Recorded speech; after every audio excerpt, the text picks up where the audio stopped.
नमस्कार मित्रांनो, मी सचिन तुमच्यासाठी घेऊन आले पुन्हा एक नवीन व्हिडिओ. लाडक्या बहिणीसाठी एक महत्त्वाची बातमी घेऊन आले तुमच्या सर्वांसाठी.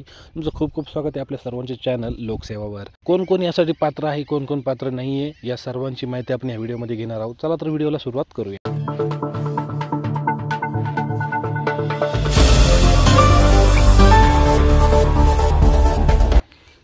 सर्वप्रथम आपण जाणून घेऊया की कोण कोण योजनेसाठी पात्र आहे. सर्वप्रथम महाराष्ट्र राज्याचे रहिवासी असणे आवश्यक आहे. कुटुंबातील एक विवाहित किंवा एक अविवाहित अशा दोनच महिला यासाठी पात्र आहेत. कुटुंबातील एक विवाहित किंवा एक अविवाहित महिला यासाठी पात्र आहे.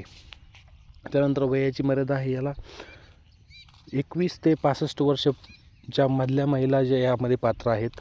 त्यानंतर लाभार्थ्याचे स्वतःचे आधार कार्ड स्वतःच्या बँक खात्याशी लिंक असणे यासाठी बंधनकारक आहे, तरच तुम्हाला हप्ते जे आहेत इथून पुढचे जमा होणार आहेत. लाभार्थी कुटुंबाचे वार्षिक उत्पन्न 2.5 लाखापेक्षा जास्त नसावे.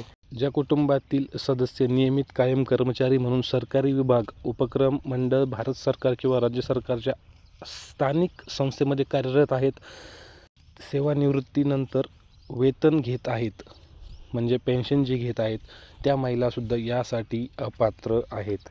सदर लाभार्थी महिला शासनाच्या इतर विभागामार्फत राबविण्यात येणाऱ्या आर्थिक योजनेद्वारे दरमहा 1500 किंवा त्यापेक्षा जास्त रक्कम जर घेत असतील, मतलब लाभ घेत असतील, जर लाडक्या बहिणी व्यतिरिक्त दुसऱ्या कोणत्या सरकारी स्कीमचा लाभ घेत असतील दरमहा, तर त्या महिला देखील यासाठी अपात्र आहेत.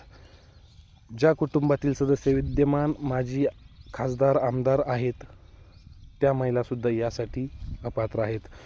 सगळ्यात महत्त्वाचं म्हणजे ज्यांच्याकडे 4 चाकी वाहन, ट्रॅक्टर सोडून ज्यांच्याकडे 4 चाकी वाहन आहेत, त्या महिलासुद्धा या योजनेसाठी अपात्र आहेत. या सर्व अटी आणि शर्ती महाराष्ट्र सरकारने फॉर्म भरतावेळीच दिलेल्या होत्या.